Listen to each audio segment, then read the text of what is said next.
पर से, और वो शायद वो वीडियो देखने की वजह से दिशा काफी विचलित हो गई है और दिशा काफी डिप्रेशन में चली गई है। एक क्यूट एनिमल लवर थी, ये रोहन रॉय कह रहा है। कहां? टाइम्स ऑफ इंडिया की ऑफिशियल रिपोर्टिंग पे ध्यान रहे, ऑफिशियल रिपोर्टिंग पे कह रहा है। न्यूज लॉन्ड्री को इंटरव्यू दे रहा है कि हमारा सूट था, सूट के सिलसिले में हम वहां गए थे।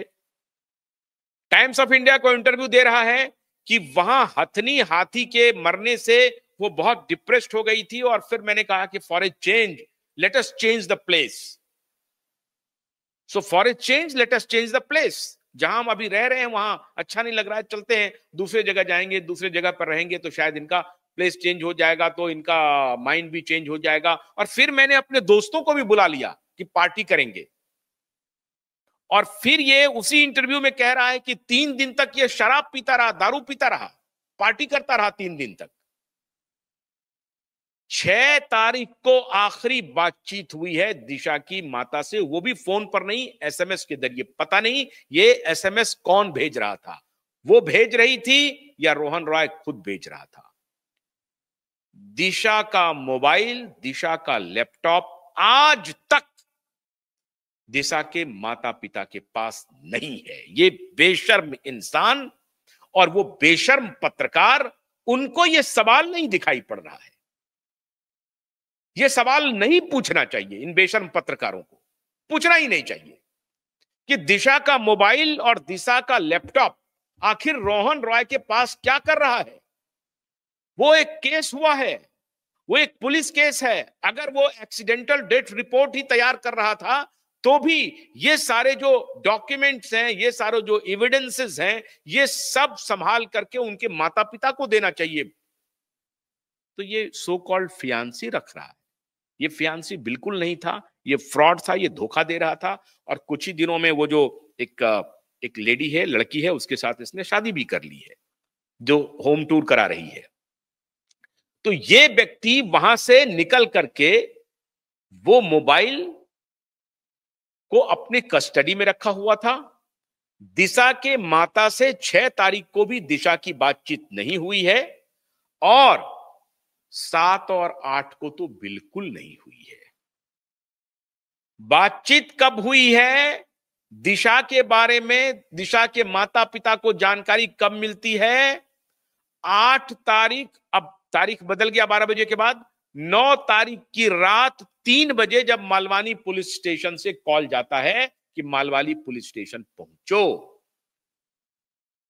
मतलब 9 तारीख सुबह 3 बजे से लेकर के 6 तारीख तक कोई भी बातचीत दिशा के माता पिता से इन लोगों ने नहीं की। और जो कुछ भी 1-2 बार जो कॉल आया जिसमें रोहन रॉय ने जवाब दिया कि दिशा बिजी है अपने काम में।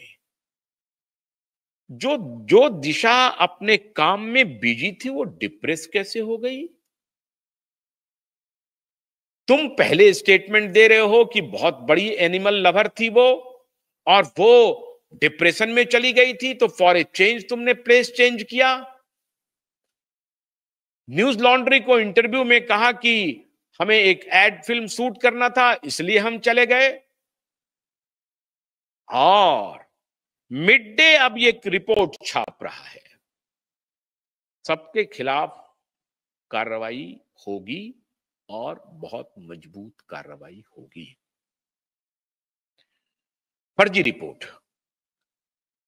कि मुंबई पुलिस ने क्लोजर रिपोर्ट फाइल कर दी है, और जब क्लोजर रिपोर्ट फाइल कर दी है तो अब फिर ये नाटक क्या चल रहा है?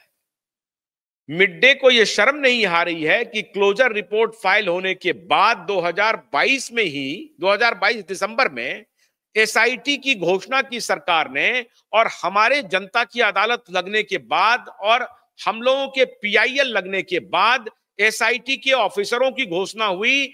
दिशा सालियान के पिता सतीश सालियान का स्टेटमेंट रिकॉर्ड हुआ और वो जो क्लोजर रिपोर्ट थी वो नल एंड वॉइड हो गया।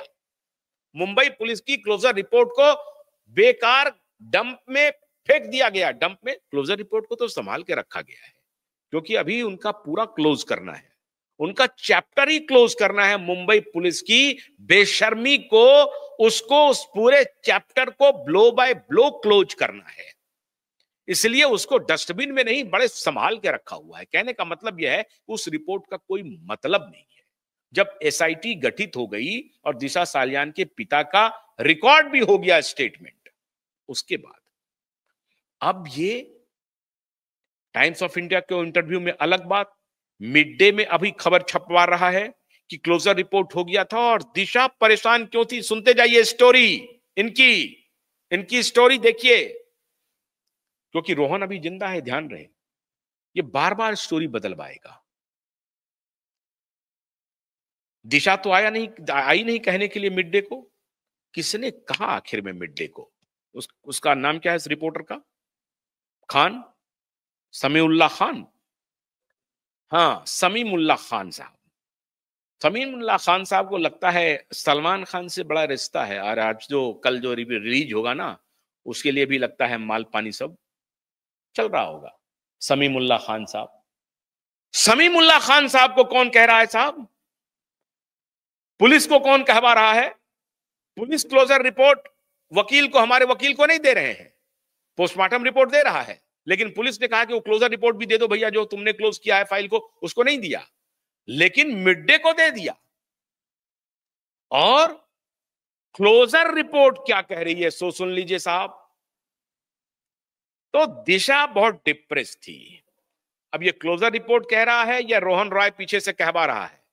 क्योंकि रोहन रॉय को मैंने डायरेक्ट फोन किया अपने मोबाइल से और मेरा नंबर पब्लिक में है। ऐसा लड़ाई कौन लड़ेगा? नंबर छुपा के नहीं, नंबर दिखा के लड़ रहे हैं, नंबर दिखा के लड़ रहे हैं। मैंने डायरेक्ट उसके मोबाइल पे फोन किया, उसने हेलो भी बोला। जैसे मैंने कहा आशुतोष, आशु तक आते आते उसने कट कर दिया, क्योंकि मेरी आवाज उसको सपने में भी गूंजती है उसके कानों में। तो रोहन राय ने फटाफट काट दिया और रोहन राय गायब है। अगर वो बेशर्म रोहन राय, बेशर्म कह रहा हूं तुम्हें, रोहन राय अगर तुमको शर्म है, मीडिया के सामने आओ, क्यूआई नेटवर्क पर आओ और मैं सवाल पूछता हूं, मेरे सवाल का जवाब दे दो। समझ लेंगे कि तुम्हारी इंक्वायरी हो गई। न्यूज लॉन्ड्री के पास गए थे ना,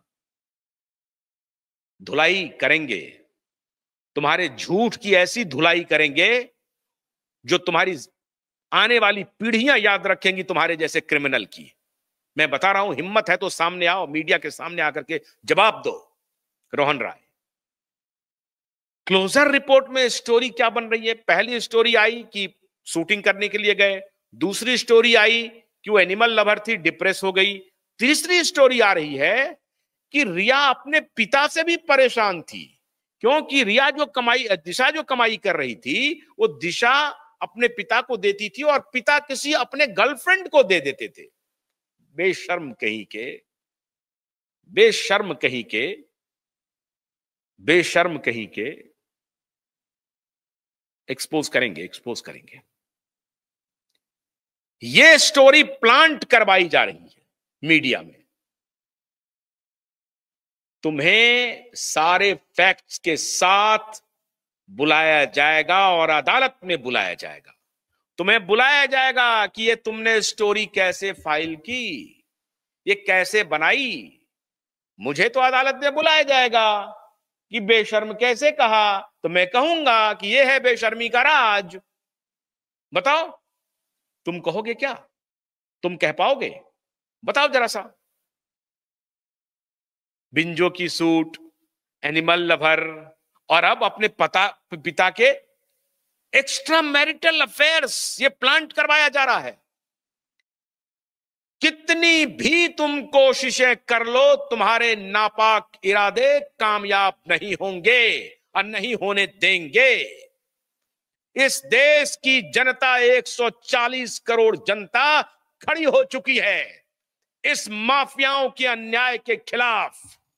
दलाल पत्रकारों की फौज खड़ी कर लो, बेईमान भ्रष्ट पुलिस ऑफिसरों की फौज खड़ी कर लो, लेकिन ये 140 करोड़ देश के लोग इस बेईमान, इस भ्रष्टाचारी, इस ब्रूटल मर्डर के खिलाफ खड़ा हो रहा है। ये मैं तुमको चुनौती दे रहा हूं बेईमानों। बेईमानों, मैं तुम्हें चुनौती दे रहा हूं, और अगर ये मुंबई हाईकोर्ट दूध का दूध पानी का पानी नहीं करती तो हम लोग ये आग्रह करेंगे, हमारा पिटीशन में यह आग्रह भी है, हम लोग कर रहे हैं ये आग्रह कि इसे उत्तर प्रदेश ट्रांसफर कर दीजिए, कहीं और ट्रांसफर कर दीजिए। दिल्ली नहीं करिएगा, दिल्ली में वही आके बैठ गए हैं फिर उपाध्याय जी, उस पर हम लोगों ने बहुत पहले ही शक बता दिया और शक के एविडेंस है हमारे पास। लेकिन हमें पूरी उम्मीद है हमें कि महाराष्ट्र की जो हाईकोर्ट है, उच्च न्यायालय है, वो बिल्कुल संज्ञान लेगी और हमें जस्टिस मिलेगा। दिशा के पिता को बदनाम करने का फिर प्लान चला। सबसे पहला स्टोरी था पुलिस का कि दिशा का फियांसे से गड़बड़ हो गया था और उसके प्रेग्नेंट होने की भी खबर फैला दी इन्हीं पुलिस वालों ने। और ये सारी खबर मुझे ईमानदार पुलिस वाले ही दे रहे हैं, पक्की खबर मुझे ईमानदार पुलिस वाले दे रहे हैं, ईमानदार इंटेलिजेंस के लोग दे रहे हैं कि क्या क्या इन लोगों ने गुनाह किया है। तो पहले दिशा के प्रेग्नेंट होने की खबर बनाई, वो काम नहीं किया। फिर एनिमल रबर की खबर कराई, वो काम नहीं किया। बिंजो ऐड करने के लिए गई, वो काम नहीं किया। अब पिता को बदनाम करने की साजिश हो रही है, उसके साथ साथ वकील महोदय को भी बदनाम करो। ये साजिशों का दौर चल रहा है।